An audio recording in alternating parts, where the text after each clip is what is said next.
우리는 지난주부터 이제 사도행전 강해를 시작하고 있습니다.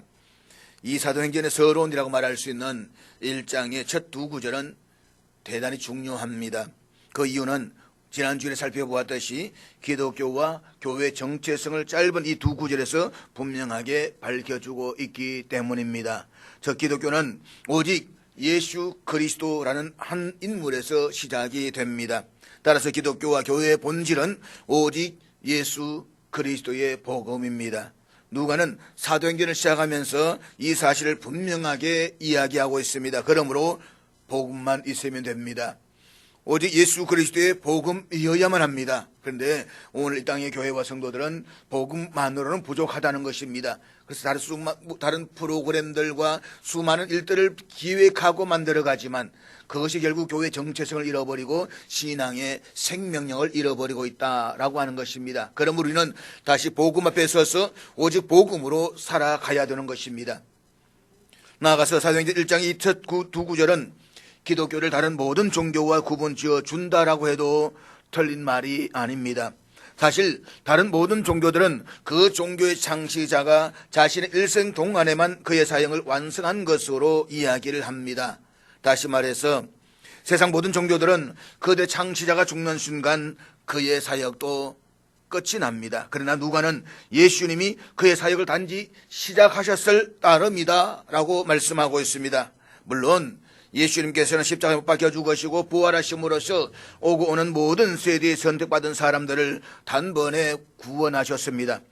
예수님의 인류를 향한 구원의 사역은 십자가에서 대속적인 죽으심과 부활하심으로 완성하셨습니다. 그렇기 때문에 인류를 구원하기 위해서 예수님 다시 십자가에 못 박혀 죽으셔야 하거나 아니면 또 다른 대속적인 죽음은 필요 없습니다. 예수님께서 다 이루셨습니다. 그렇지만 예수님의 사역은 예수님의 죽으심과 부활 성천으로 종결된 것이 아니라 사역의 시작이었습니다. 왜냐하면 예수님은 부활하시고 성천하시고 또 성령을 선물로 주신 이후에 당신의 사역을 계속해 나가셨기 때문입니다.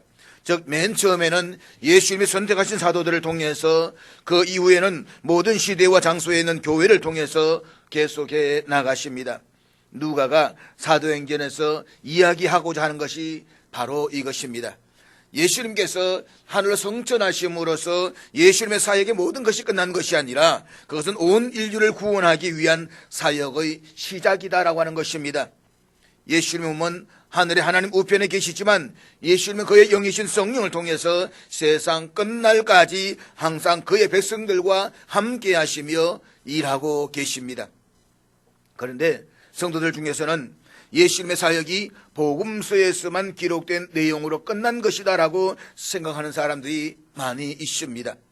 부활하시고 성천하심으로써 예수님의 모든 사역이 마쳐진 것으로 여긴다는 것입니다. 그래서 예수님을 단지 2000년 전에 이 땅에 오셨던 그분으로 생각을 하는 것입니다. 그러나 복음서에 기록된 예수님의 지상사역은 시작이요 기반일 뿐임을 우리가 알아야 합니다.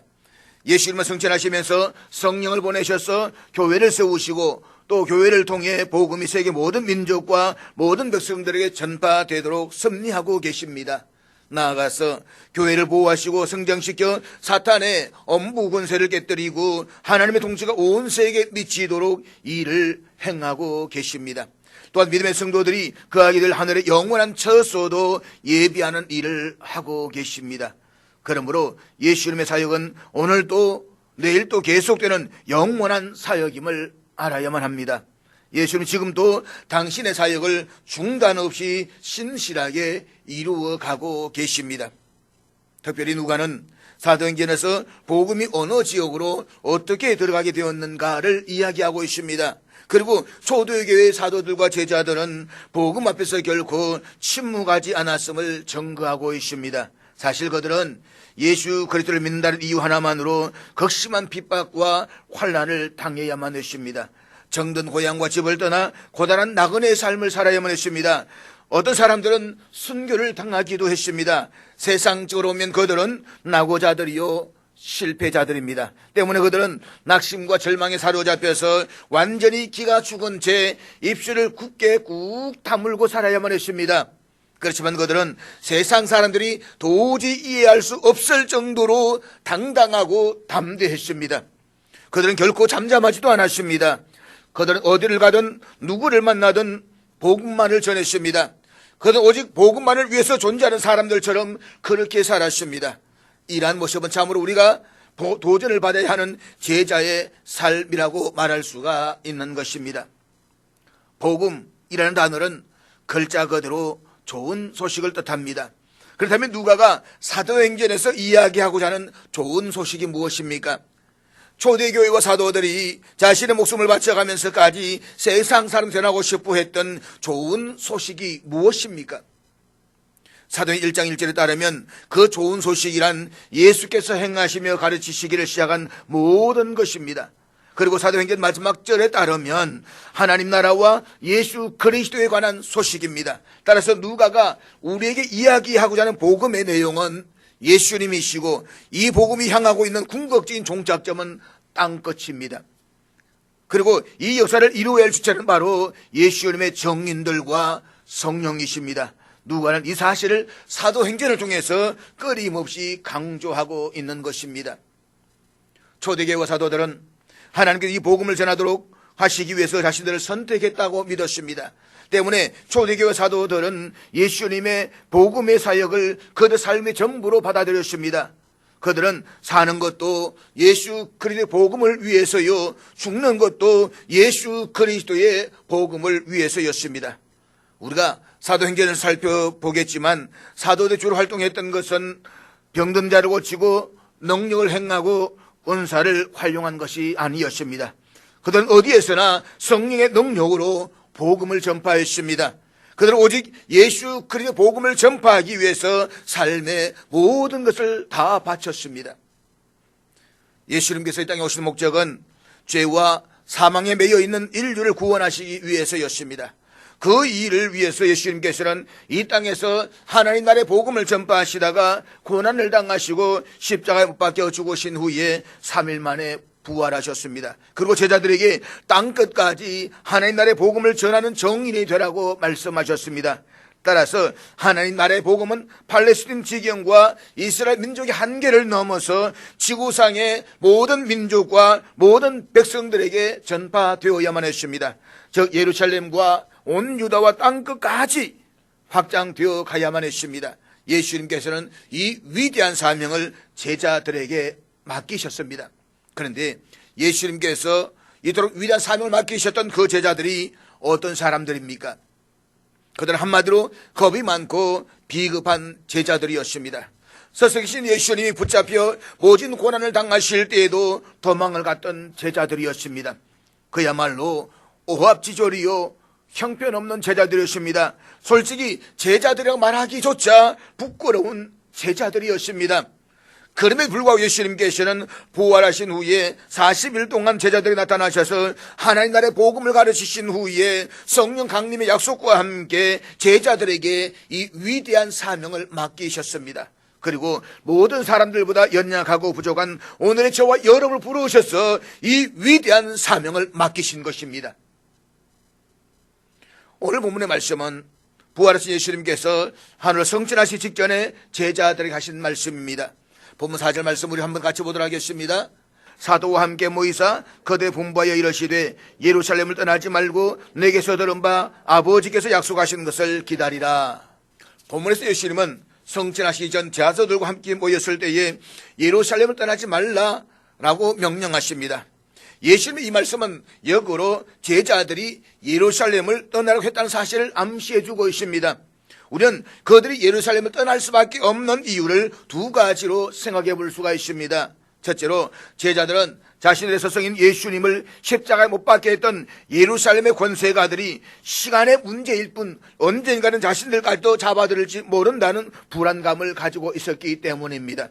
둘째로 제자들의 집이 갈릴리에 있었기 때문에 예수님이 아니 계신 마당에 굳이 예루살렘에 머물러 있어야 할 이유가 없었기 때문일 것입니다. 그렇기 때문에 제자들은 예수님께서 떠나시고 나면 예루살렘을 떠나 갈릴리로 돌아갈 계획을 세우고 있었을 것입니다. 예수님께서는 제자들의 이러한 속사정을 알고 계셨습니다. 그럼에도 불구하고 제자들에게 예루살렘을 떠나지 말라라고 명령하십니다. 그 이유를 여러 가지로 추측해 볼 수가 있을 것입니다. 첫째는 예루살렘은 예수님께서 죽으심으로 인간의 모든 죄의 문제를 해결한 구원의 시발점이 되는 곳이기 때문일 것입니다. 즉 예루살렘은 약속하신 성령이 임한 장소로서 교회의 시발점인 동시에 그 성령으로 말미암아서 이곳에서부터 온 유대와 열방으로 복음이 퍼져나가게 될 복음의 근원지라는 상징적인 의미가 있기 때문일 것입니다. 둘째는 구속사적인 측면에서 예루살렘은 구원받은 성도들의 영원한 처소가 될 새 예루살렘의 모형이 되는 곳이기 때문입니다. 예수님께서는 이와 같은 예루살렘을 신약교회의 출발지로 삼기를 원하셨습니다. 그렇기 때문에 사도들에게 예루살렘을 떠나지 말 것을 명령하신 것입니다.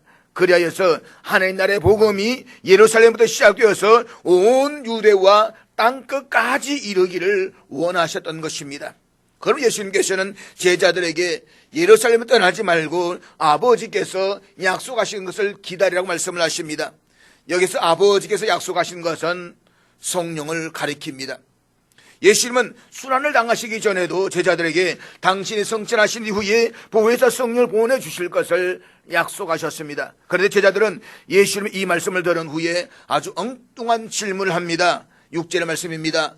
그들이 모였을 때에 예수께 여쭈어 이르되 주께서 이스라엘 나라를 회복하심이 이때니까 하니, 제자들은 예수님이 부활하신 후 40일 동안 하나님 나라의 복음에 대한 재교육을 받았습니다.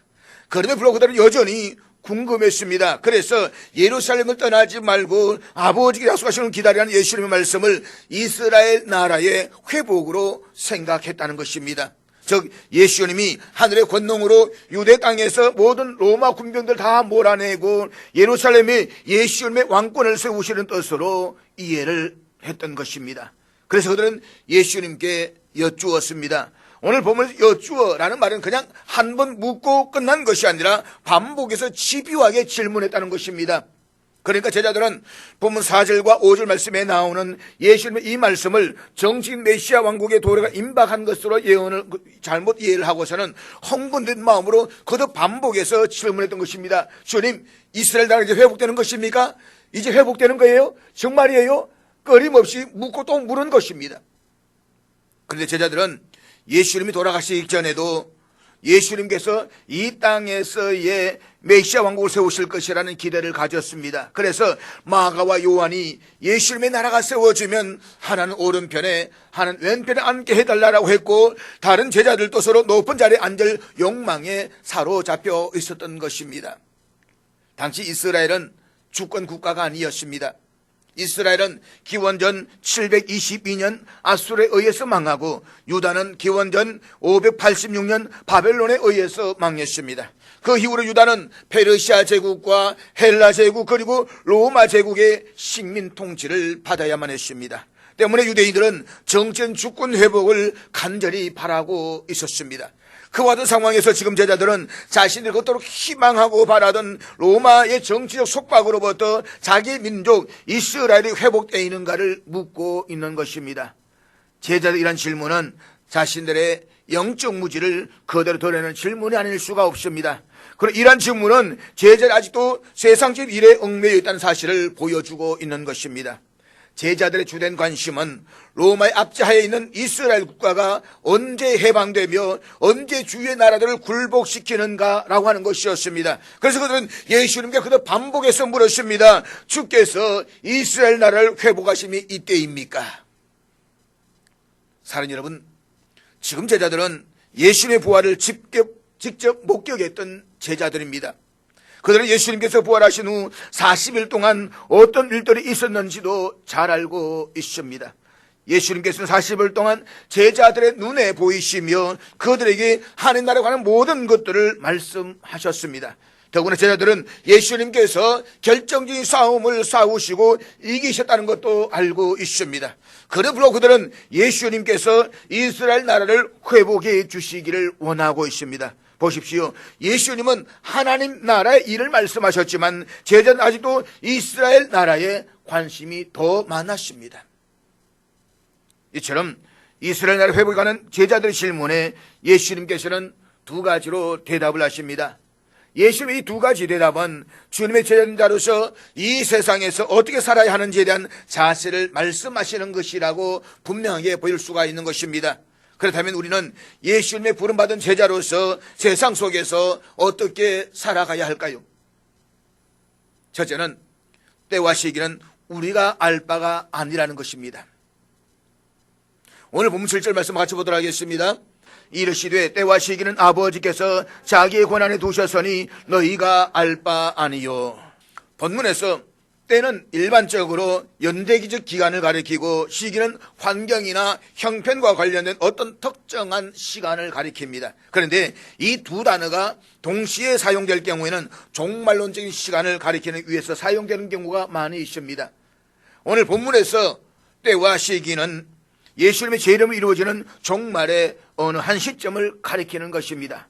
당시 유대인들은 메시아가 오시는 때가 종말의 때이고 그때가 오면 메시아가 이 세상의 모든 불의한 세력들을 멸하고 이스라엘 땅에 메시아 왕국을 세우실 것이다라고 믿었습니다. 유대인들의 이 메시아를 향한 신앙은 거대 바벨론 포로에 돌아오면서 더 간절해졌습니다. 그들은 나라가 없는 고난 속에서도 메시아가 오시는 그때를 갈망하면서 기다렸습니다. 우리의 메시아가 오시는 그날 우리의 모든 적들은 파멸될 것이고 다윗 때의 그 나라를 다시 회복할 것이다. 그 믿음을 가지고 그들은 수많은 고난과 절망 가운데서 견디며 버텨왔습니다. 이것은 제자들도 결코 예외가 아니었습니다. 그래서 예루살렘을 떠나지 말고 아버지 약속하시는 기다리는 예수의 말씀을 들었을 때 그들은 자연히 그때에 대해서 질문을 했던 것입니다. 그런데 예수님께서는 제자들 이 질문에 대해서 그렇다 아니다 라고 대답하지 아니하시고 너희가 알 바 아니요 라고 말씀을 하십니다. 예수님의 말씀은 매우 중요합니다.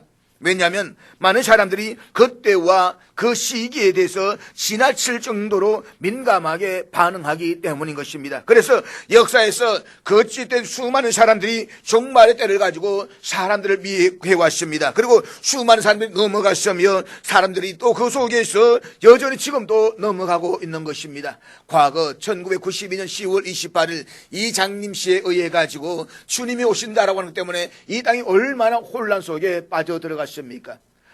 그것이 아니었음에도 불구하고 여전히 아직도 그때와 그 시기에 대해서 집중하는 사람들이 얼마나 많이 있는지 모릅니다. 그렇지만 지금부터 정말 관심을 가져야 될 것은 종말의 때가 언제 있냐라고 하는 것이 아닙니다. 예수님은 종말의 때와 관련해서는 아들도 모르고 천사도 모르며 오직 하나님만 아신다라고 했습니다. 아니 아들도 모르고 천사도 모르는데 우리가 어떻게 하는 것입니까? 그래 불구하고 우리는 그때에 대해서 너무 집중하면서 그때가 언제 있냐 여기에 매몰되어져 있는 것입니다.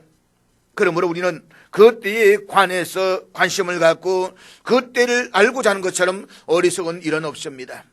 그것은 시간과 정력에 낭비하는 것이요 아무런 유익도 주지를 못합니다. 그러므로 우리는 종말의 때에 대해서는 하나님의 섭리하심에 맡겨두어야만 합니다. 사랑하는 여러분, 우리가 예수를 구주로 믿는 이상 우리가 구원을 받는다는 것은 불변의 진리입니다. 우리 주를 믿기 때문에 구원받습니다. 영원한 천국에 갑니다. 어느 누구도 이 사실을 바꾸지 못합니다. 그러므로 세상의 종말이 오늘 오든지 내일 오든지 아니면 미래 어느 한 시점에 오든지 그것은 그렇게 중요한 일이 아닙니다.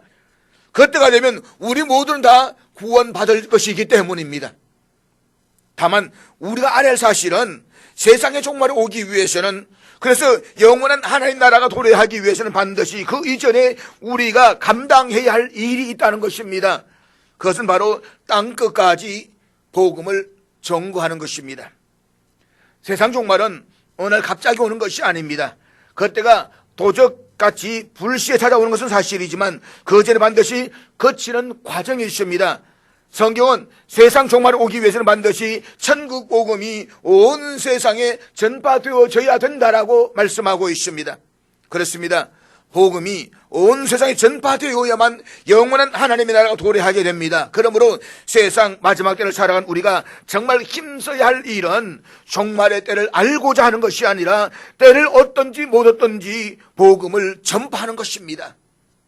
그래서 예수님께서도 종말대를 묻는 제자들에게 그에 대한 대답은 대신에 복음의 정인이 될 것을 명령하고 있는 것입니다.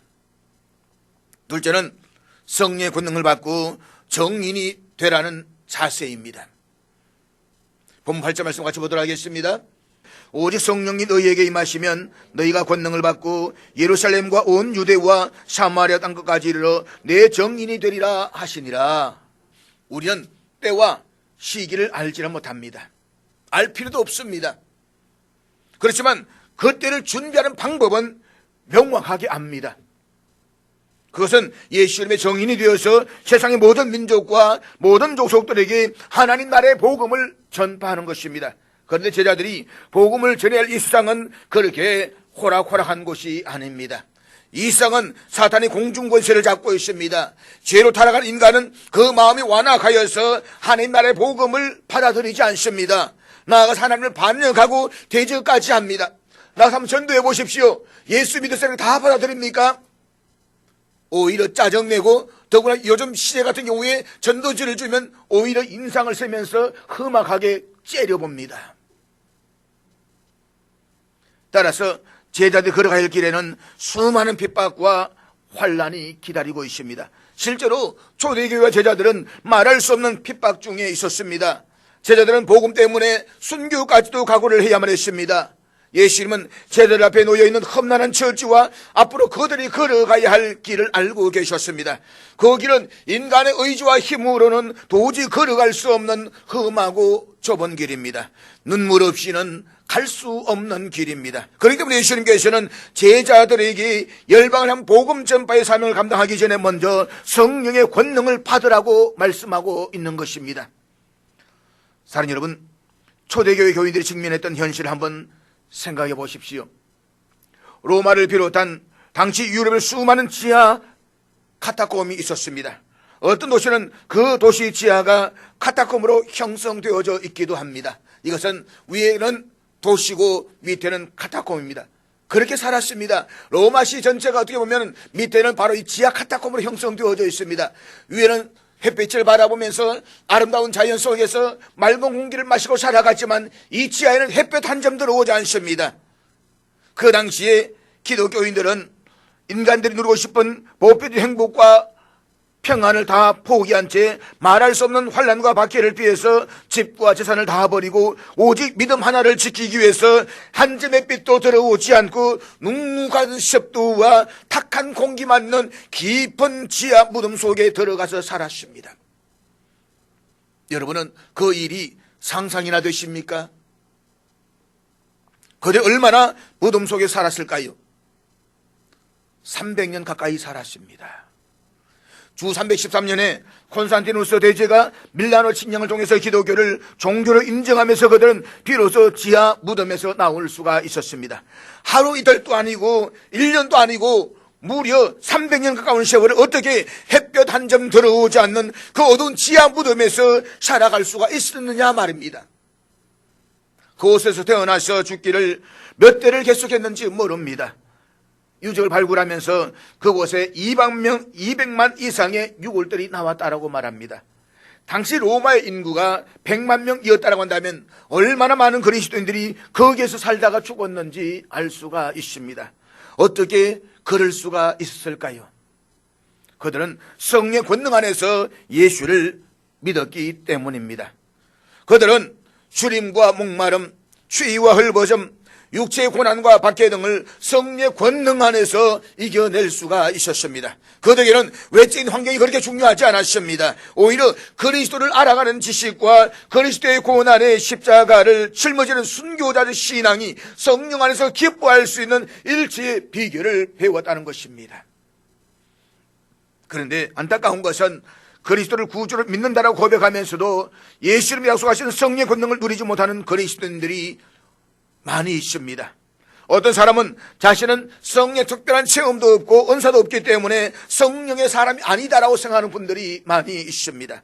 그래서 성령은 아주 특별한 그리스도인들만이 체험할 수 있는 것이라고 생각을 합니다. 그렇지 않습니다.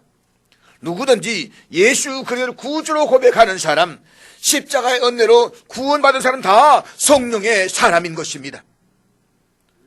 묻겠습니다.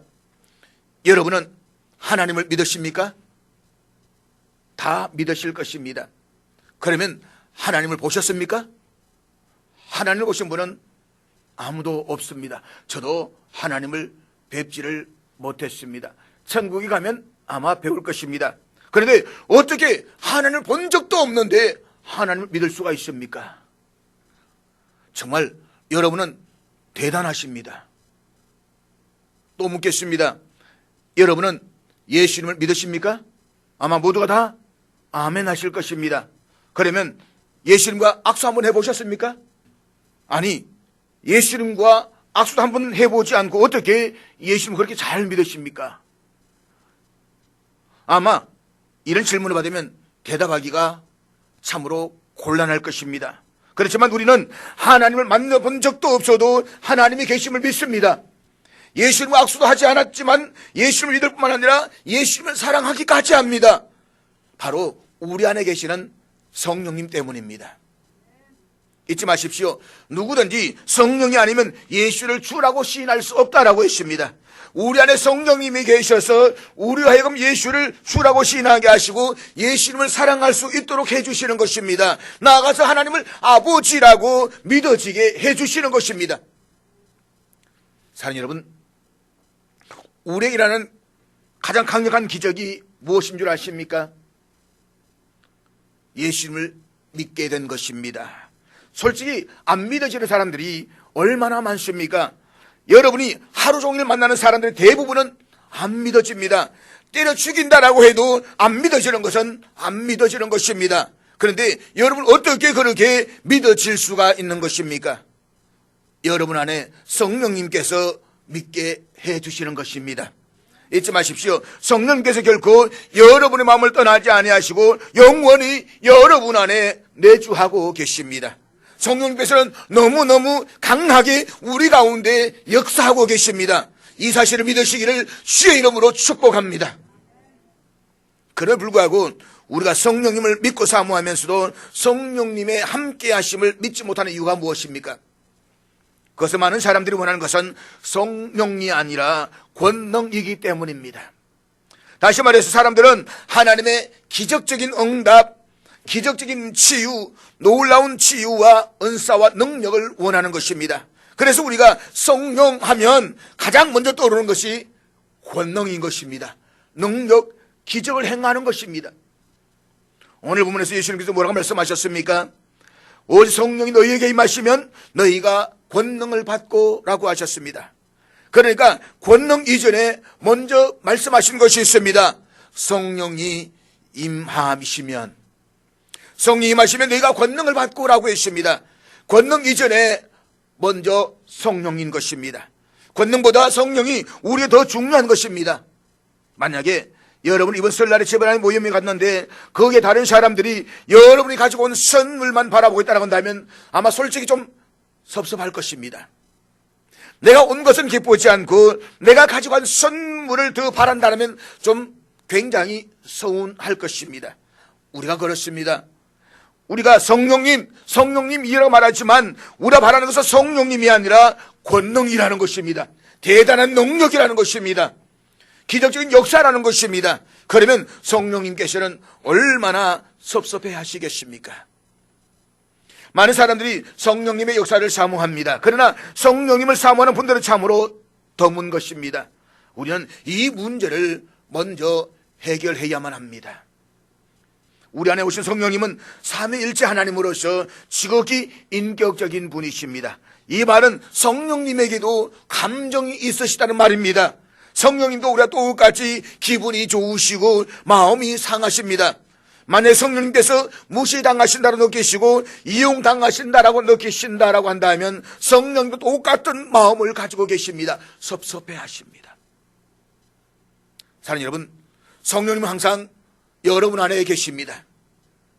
성경은 우리의 마음이 성령님이 거하시는 성전이라고 했습니다. 그렇기 때문에 성령 우리 안에 결코 떠나지 아니하시고 우리와 함께 하십니다. 그런데 성령님이 여러분 안에 계시는데 여러분 전혀 성령님을 의식하지 않습니다.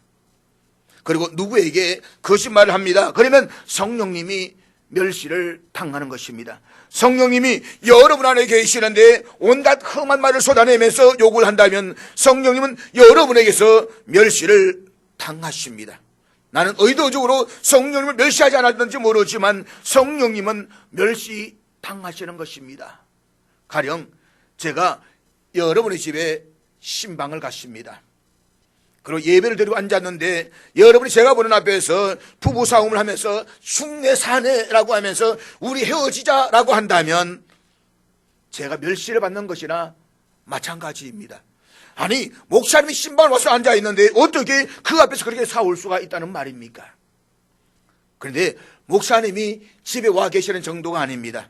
하나님을 내 안에 모시고 살면서 되는 말 안 되는 말을 다 하면 결국 성령님을 멸시하는 것입니다. 그러면서도 우리는 기도의 응답을 구하고 성령 주시는 은사를 구하고 있더라는 것입니다.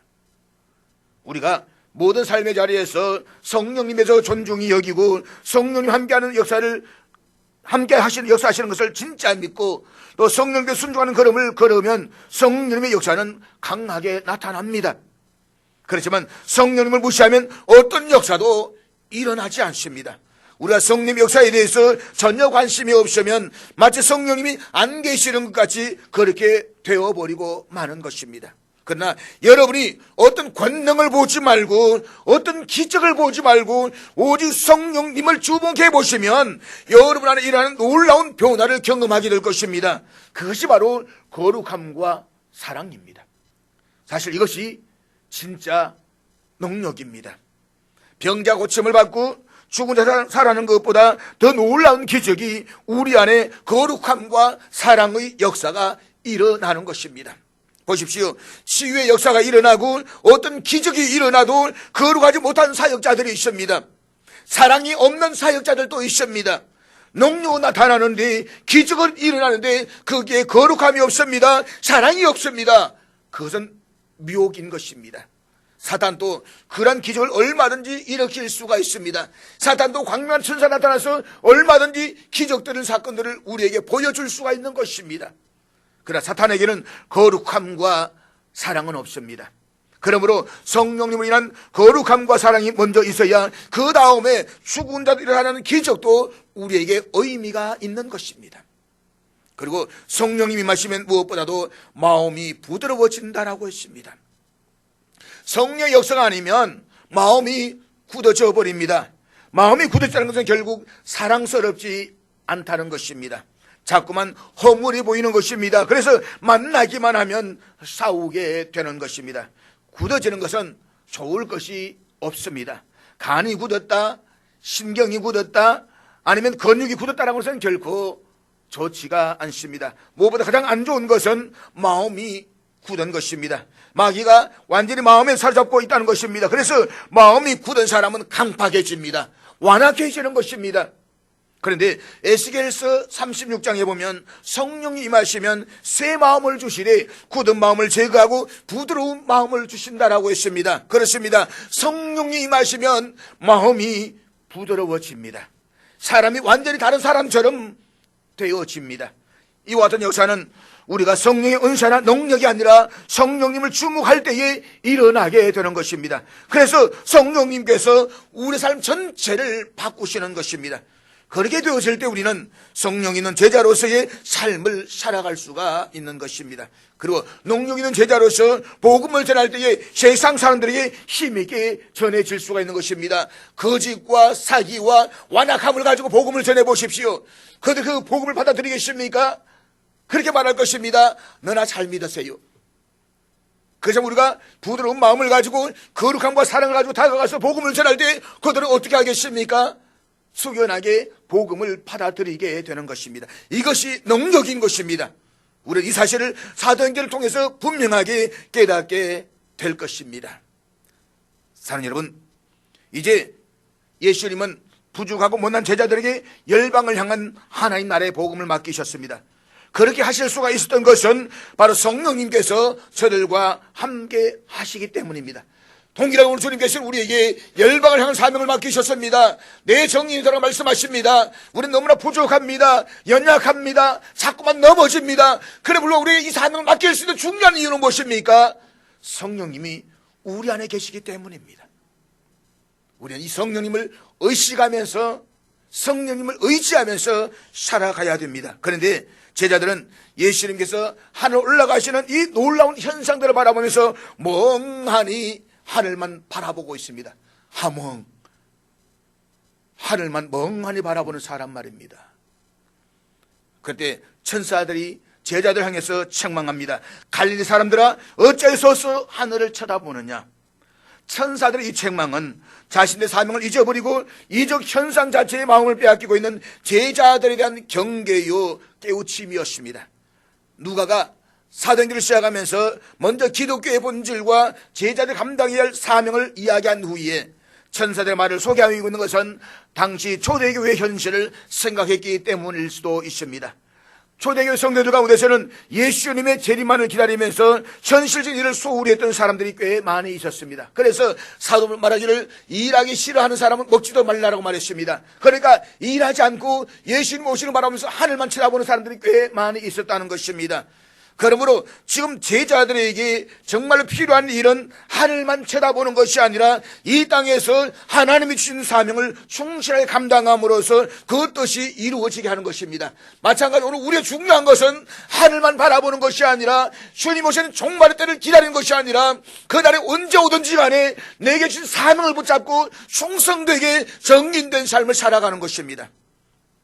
따라서 지금 우리의 필요한 것은 시대적인 환경을 탓하면서 하늘만 쳐다보는 것이 아니라 주님께 분부하신 일을 신실하게 감당하는 것입니다. 그것이 바로 예수님의 제자인 우리가 이 땅에서 살아갈 삶의 자세인 것입니다.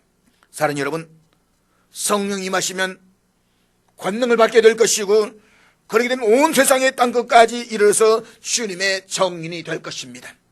이 위대한 사역에 우리 모두가 산 정인이 될 수 있기를 주의 이름으로 축복합니다.